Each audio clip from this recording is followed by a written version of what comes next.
So hi, this is Gillian at Get Living Raw Foods and Wellness Coaching, and my wonderful assistant Lauren. So Lauren's been working with me for a little while, and she's been learning some amazing dishes, and she's doing really, really well. She's what, 14 years old?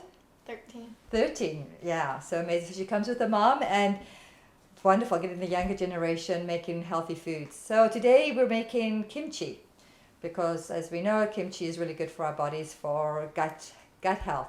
So Lauren, this is our Napa cabbage, and we're going to. So this is the cabbage that we use because actually I've used bok choy and I've used actually regular cabbage, so it doesn't really matter. But this is the cabbage I like to make. This is just a very simple, basic kimchi, and it's great. So kimchi is a Korean dish, and it's a spicy form of a sauerkraut. Okay, so I'm going to cut in half. Okay. I'm just going to show Lauren how I'm just doing it right now. And we want to take this core out. So I'll let you do that. So like trying to hit Yeah, so that, yeah. and then the other way. So what we're going to do, I'm going to just get you now to just rough chop that, Lauren. Yeah, that's great. Put this aside. I'm going to make a brine by boiling 1.5 cups of water with 6 tablespoons of salt, and this is a coarse salt. So you can feel that.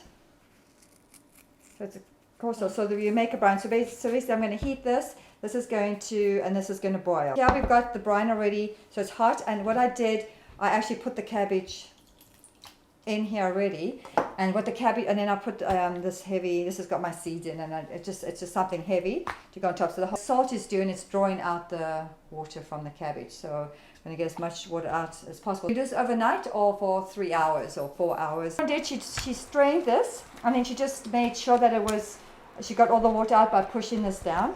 Okay, Lauren, you're going to put this, let me do this way. I'm going to put this in here. Taste it and tell me if you think it's salty. Let's see if you can taste the salt. mm-hmm. Okay, so if she couldn't taste the salt, then she'd want to add a couple teaspoons to that as well. Tastes yummy. Now I'm going to make what we call a slurry.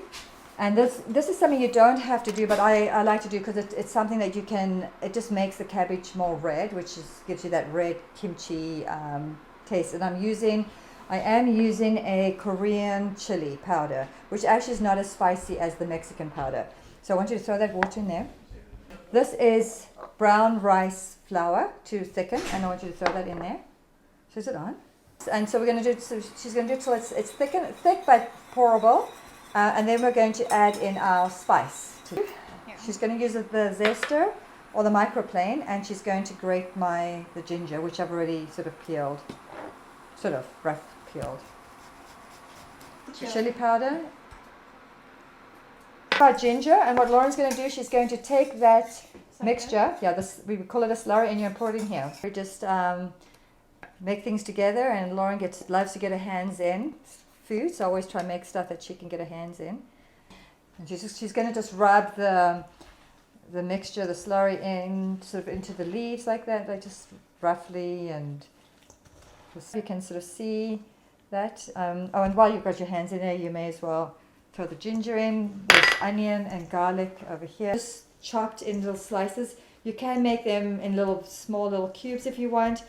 But I love a pickled cabbage. Pickled onion. So I just thought this is how I do mine. And this is roughly chopped garlic as well. Once again, I don't mind eating a pickled chunk of garlic.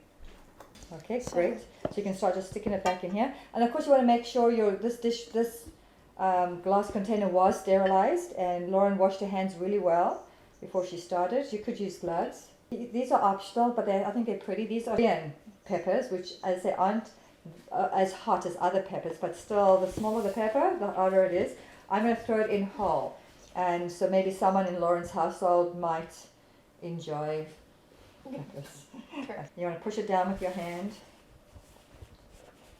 Yep. So when she gets home, she's going to close the lid, and every day she's just going to open it up just to let the microbes in from the atmosphere come in, and then she's going to close it up again, so the fermentation will happen in this mixture, because it just has the right ingredients in it to allow those microbes to form. And then she will taste it until it's the right taste. It could take 3 days, it could take 2 weeks. It all depends on what you like. So she does work with it, that she has her clean hands, and just to keep pushing down. So, and what's going to happen is that you can actually see already the liquid is coming up, and so that's going to eventually everything's going to be covered in liquid. So that's Lauren and Jillian finished up with the kimchi.